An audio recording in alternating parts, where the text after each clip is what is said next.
په لیډي ریډینګ هسپتال کې لکه اوس مثال د عمران خان صاحب رشته دار دی برکي صاحب نوشیروان برکي صاحب موږ خو لا په اخبار کې هم تصویر نه دی کتلی ما خو کتلی لا نه دی د هغه دپاره یې د صحت په قانون کې ترمیم وکړو او هغه یې د اربونو روپو د فاینانس او د ایڈمنسټریشن با اختیاره کړو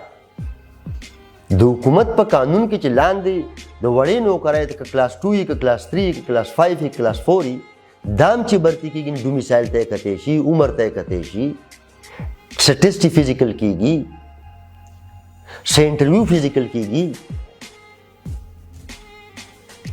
څه ایډورټایزمنټ کېږي یعنی موږ دا ویلی شو چې عمران خان د پښتونخوا صوبې وسایل د آمدن په ذریعو باندې خو ناست دی هلته نن خپلو ملګرو ته وایي چې د مهنګایۍ خلاف احتجاج وکړي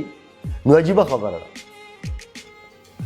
چې سپیکر صاحب هلته 4 کاله ناست د عمران خان نو هلته جرأت نه کوي چې رولینګ یې ورکړی دی چې بای دا بجلی خو د صوابۍ د پښتونخوا او د صوابۍ دا وله ورکړه ځکه چې د سپیکر د قومي اسمبلۍ رولینګ چې دی دا خو د چیف جسټس د حکم نه زیات طاقتور دی ځکه چې قانون خو قومي اسمبلي جوړوي که نه سپریم کورټ خو انټرپریټیشن کوي نو هلته 4 کاله ناستو نه د تیلو ذکر کوو نه د بجلی د حق تپوس کوو نه زمونږ د ګیس تپوس کوو نه زمونږ د تماکو تپوس کوو نه زمونږ مرکز ته چې کوم بقایجات دي د هغې تپوس کوو نه دا وی چې د NFC واړو لنې جاري کوئ نه دا وی چې د مردمشماري هم ولې غلطه کړې ده نه دا وی چې لکه اوس مثال دا زمونږ چشمه رایټ بینک کینال چې دی چې د هغې په وجه باندې د غنمو کاشتسالي ده زمونږه چې زمونږ په لکونو ځمکې بنجرې دي او 195 ارب روپۍ خو صرف زمونږ د تیلو د ګیس د ریلټۍ په شکل کې مرکز ته پاتې دي لہذا عمران خان صاحب لا چې دلته دوره پاپولریټي جوړه کړې ده دا خو د پښتنو ځوانانو باندې منحصره ده چې هغه به سوچ نه کوي د هغوی په نظر کې چې د عمران خان صاحب دوره ایماندار دی او دوره پاورفل دی نو هغوی دې ورته خبره وکړي چې مثال 10 کاله د PTI پښتونخوا کې حکومت دی لږ خو دې پښتونخوا له یو حق خو راوړه یو حق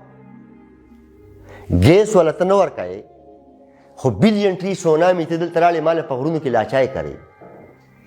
او په هغې کې د کربون روپو کرپشن کوي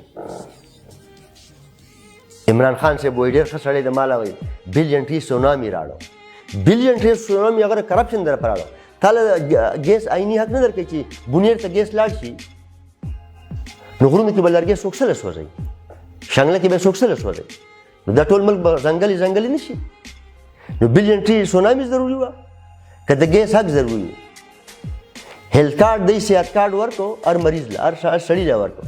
د 10 لک روپو چې سټیټ لایف انشورنس سره انشورنس کمپنۍ سره اګریمنټ دی وکړو اوس بجلی زه په 1 روپۍ پیدا کوم په 1 روپۍ 15,000 میگا واټه بجلی صرف په توربېله کې پیدا کېږي ټوټل 20,000 میگا واټه بجلی موږ پیدا کوو او د هغه بجلی اختیار یې زمان اخیستی دی او د هغې نرخ هم هغه مقرر دی زه په 1 روپۍ یونټ پیدا کوم عین یې ماله اختیار راکړی دی نو زمونږ خو وړه پارټي یو خلک هم موږ سره نشته